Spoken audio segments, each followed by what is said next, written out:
Greetings, this is David from British Rex with the third part of my Warhammer Showcase video series. In this video I will be covering the Armoured Division and drones in the United Tau Army, though first I do have a small update.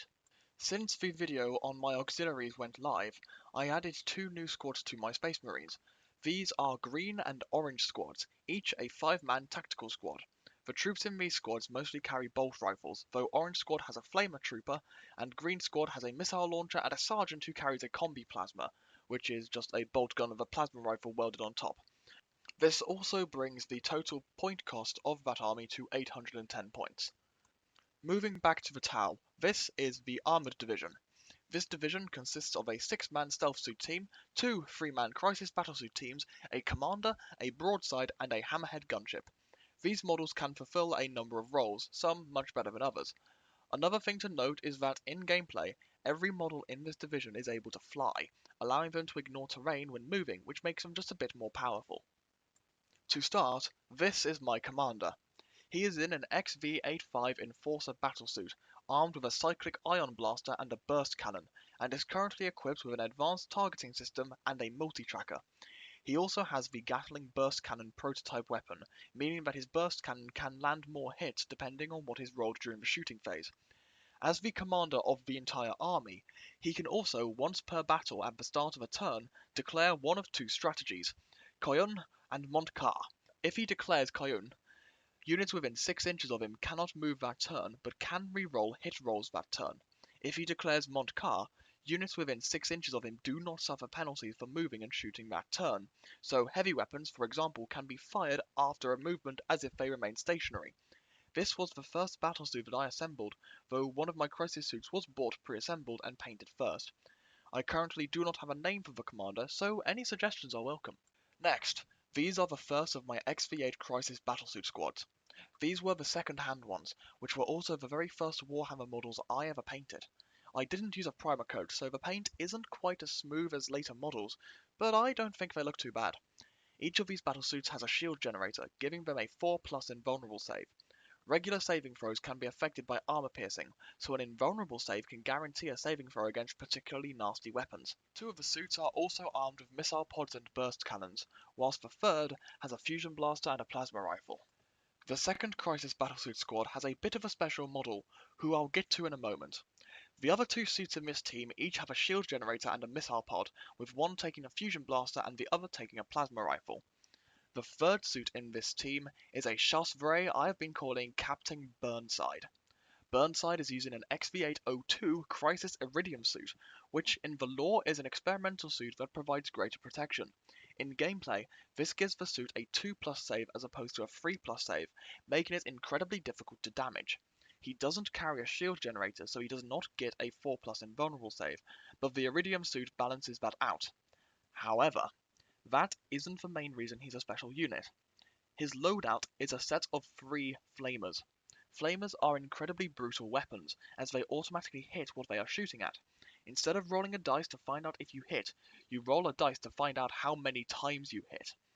Each flamer can hit up to 6 times, giving Burnside the ability to hit up to 18 times in a single turn, though in practice this averages at roughly 10 hits per shooting cycle. It is also very useful when overwatching, as the hits are not disadvantaged by the overwatch penalty that demands a 6+ roll to hit. The Tau are generally bad at melee combat, so Burnside acts as a very potent defense in this regard. The next set of battlesuits are the XV-25 stealth suits. These are smaller and less powerful than the crisis suits, with less wounds and space for only 1 weapon and 1 support system, as opposed to 3 general purpose slots that the crisis suits get. However, stealth suits do have the ability to deploy nearly anywhere on the game board instead of only in your deployment zone, so they can be used to quickly capture points or set up ambushes. This team consists of 6 stealth suits, 5 of which have burst cannons while the 6th has a fusion blaster. The paint scheme was mildly influenced by the Bad Batch, with the aim to make each suit unique whilst keeping a somewhat unified colour scheme. The squad is led by a chasseur, whose armour is given a slightly red tint, partially by accident, but I like the effect. The remaining battlesuit is the XV-88 Broadside. This carries a heavy rail rifle, 2 smart missile systems, and a single-use Seeker missile. This suit is a fantastic anti-tank vehicle. Though I do not have a lot of heavy vehicles beyond the Tau, the broadside has thus far been the only model I have managed to successfully counter the Adeptus Mechanicus Iron Strider with. Beyond this, it's an impressive battlesuit to field, and was particularly fun to paint. The last model in the Armoured division is this Hammerhead Gunship, the main battle tank of the Tau. The Hammerhead is armed with a large railgun and 2 sponson-mounted burst cannons. The railgun can fire either solid shot or submunitions, allowing it to either deal a single high-strength shot to a single model, or up to 6 less powerful shots to individual models. It also has 13 wounds, making it incredibly difficult to kill. With my model, I elected to leave the turret, engines and burst cannons unglued, allowing me to rotate them around and remove them for storage. Last but not least, this is the drone swarm. Currently I own 25 drones. Drones are support units, usually paired with another unit such as an infantry squad or a battlesuit squad. Each drone carries a weapon or support system allowing them to bring fire support or other forms of upgrade to a given unit, but their main ability is savior protocols, allowing a drone to take a hit in place of a nearby unit, which helps to keep the main forces alive. The types of drone in my army are as follows. I have 2 Recon Drones. Recon Drones are assigned to Pathfinder units and carry burst cannons, giving them a strong form of support fire. They also provide the Recon Suite ability, where any unit making saves against a Pathfinder squad within 3 inches of a Recon drone does not get benefits to those rolls due to cover. The most common drone type in my army are the gun drones, of which I have 10. Gun drones carry a pair of pulse carbines. These are only able to shoot the nearest enemy unit, emphasizing their use as a support unit.